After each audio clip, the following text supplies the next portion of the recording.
श्री कृष्णम वंदे जगद्गुरु। आप सभी को श्री कृष्ण जन्माष्टमी की हार्दिक शुभकामनाएं।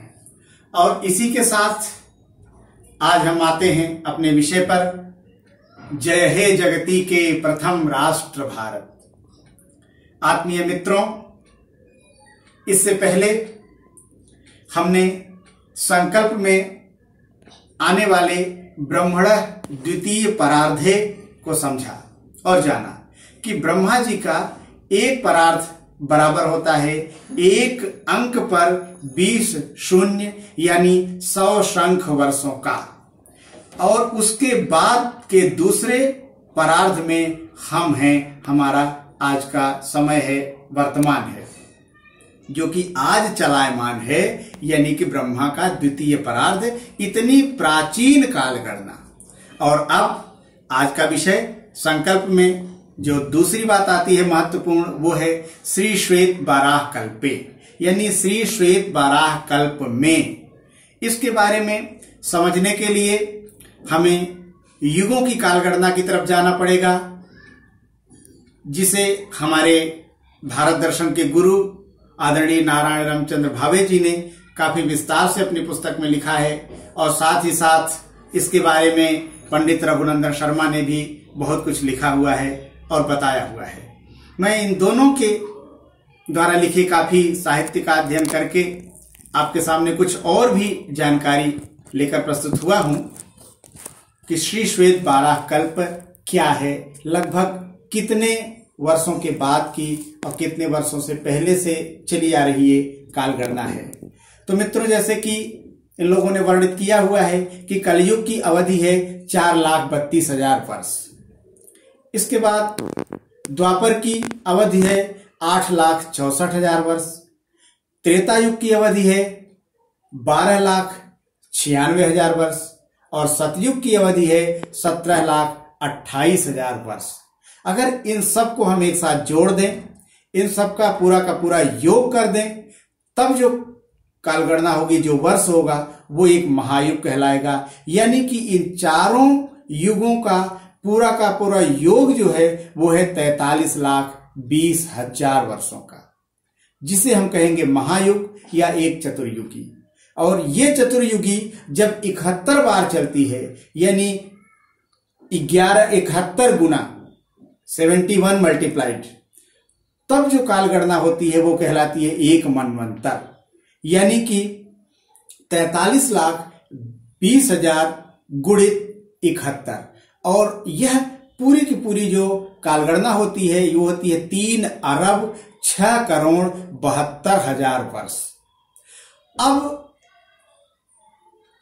3,06,72,000 का एक मनवंतर और दो मनवंतरों के बीच में आता है एक संध्यांश, जो एक सतयुग के बराबर होता है। अगर हम इन सब को मिला दें, तब यह जो श्वेत बाराह कल्प है, उसकी आयु अगर हम निकालने का प्रयास करेंगे, तब हमारी आयु जो निकलती है इस पूरे की पूरे कालगणना में जो ठीक बैठती है, वो होती है 4,32,00,00,000 वर्ष। यानी कि इतना पुराना का पुराना इतिहास हमारे पास जो ग्रंथों में, शास्त्रों में उपलब्ध है। इसके अलावा काफी कुछ इंग्लिश में भी गूगल में या और भी पुस्तकों में उपलब्ध है। मैंने भी उसको ढूंढने का प्रयास किया, उसमें पाया कि the present kalpa is known as Varaha, means Shweta Baraha kalpa. The one that preceded it was known as Padma Kalpa. During each of Brahma's day, there are 14 such manvantaras. After that comes Brahma's night, being are destroyed. Lifespan of Brahma is equal to 100 years, is equal to 2 parardhas, is equal to 3.11 trillion human years. Means 1 parardha is equal to 50 years of Brahma. Total time elapsed since current Brahma has taken over the task of creation is 1555219729491 years. 50 years of Brahma has elapsed and we are in the first day of the 51st years. This Brahma's day Kalp is named as Sri Shwet Barah Kalp. One Kalp is equal to 14 Manvantaras, means one day of Brahma, and one Manvantara is equal to 71 Mahayugas, means one lifespan of Manu, means 308 million years.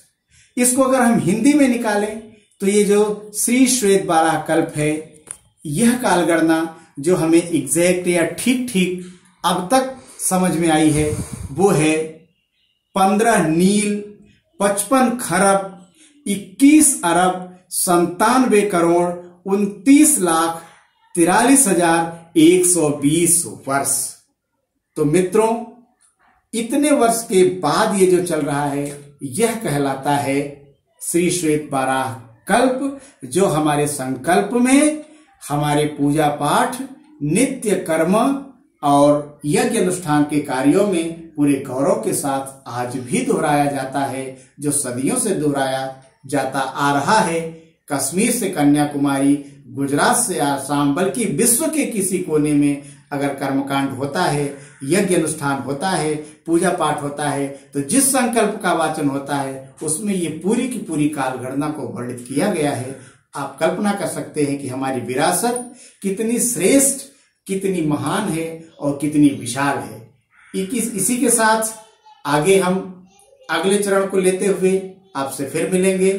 तब तक के लिए जय हिंद, जय भारत, वंदे मातरम।